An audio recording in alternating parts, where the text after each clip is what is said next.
৳৫ দামের এই জিনিসটা খেতে কিন্তু দারুণ। কারা, কারা এটা খেয়েছেন অবশ্যই কিন্তু কমেন্ট করে জানাবেন। এটার নিজস্ব কোনো নাম নেই, কোনো ব্র্যান্ড নেই, এমনি লোকাল দোকানে পাওয়া যায়। তো মাঝে, মাঝে আমি এটা খাই, আমার অনেক ভালো লাগে। তো বিকালবেলা এখানে হচ্ছে পেঁয়াজু ভাজি করা হচ্ছে, সেটা আপনাদের সাথে শেয়ার করতেছি। আর এখানে হচ্ছে বেসন আর হচ্ছে ডাল বেটে বেসনের সাথে মিক্স করে এবং অনেক রকমের মশলা দিয়ে বানানো হচ্ছে পেঁয়াজু।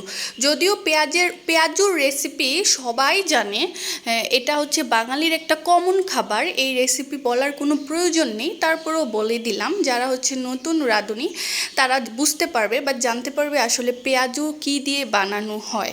তো এই যে দেখতে পাচ্ছেন চিপসটা, এটা আমি ছোটোবেলা থেকেই অনেক বেশি পছন্দ করি। যখন আমি ক্লাস 5-এ পড়ি না 6-এ যে পড়ি, তখন এই চিপসটার সাথে আমার প্রথম পরিচয় হয়েছিল এবং তখন আমার এই চিপসটা খেতে অনেক বেশি ভালো লেগেছিল। এখনও ভালো লাগে, বাট এটা খেলে আমার পুষে না। একসাথে যদি 4 প্যাকেট খাই তবেই আমার পুষে। তো যাই হোক গাইস, এখানে হচ্ছে পরের দিন সকালবেলা হচ্ছে রুটি বানানো হয়েছিল। তো আমি তো রুটি পরোটা পছন্দ করি না খেতে, আমার হচ্ছে গিলতে সমস্যা হয়, মানে আমার পছন্দই না, খেতেই পারি না আমি। তো আমি একটা নতুন ধরনের খাবার আজকে ট্রাই করব রুটি দিয়ে। কিন্তু বিষয়টা হচ্ছে এই রুটিগুলা বা রুটির যে ডোটা ছিল সেটা সিদ্ধ ডো ছিল।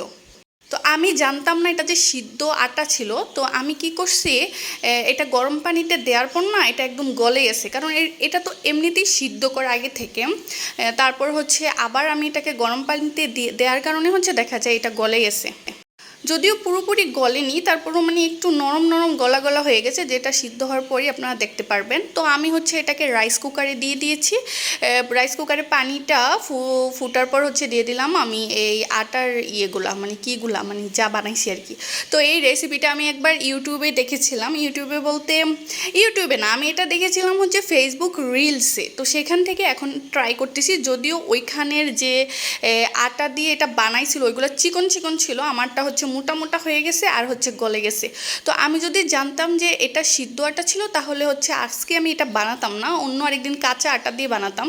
তো যাই হোক, আমি বেশি করে হচ্ছে পেঁয়াজ দিয়ে দিয়েছি। এটা আমি অনেক ধরনের মশলা দিয়ে রান্না করব। তারপরে হচ্ছে প্রাণের এই স্বাদের মশলাটা আমি ইউজ করব। এই মশলাটা যে কোনো খাবারে ইউজ করলে কিন্তু খাবারের স্বাদ অনেক বেশি বেড়ে যায়।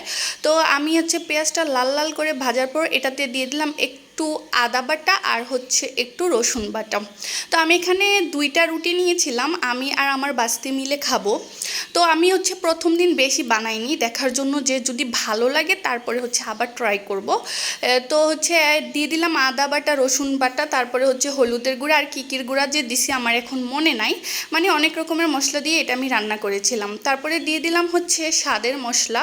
তো এই মশলাটা দিলে অনেক বেশি ভালো লাগে, যেটা আমি আগেও বলেছি যে কোনো খাবারে দিলে খাবারের টেস্ট অনেক বেশি বেড়ে যায়।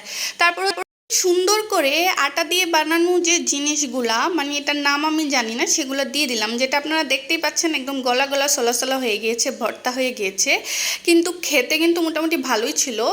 রুটি থেকে বা পরোটা থেকে হাজার গুণে ভালো ছিল। কেন জানেন?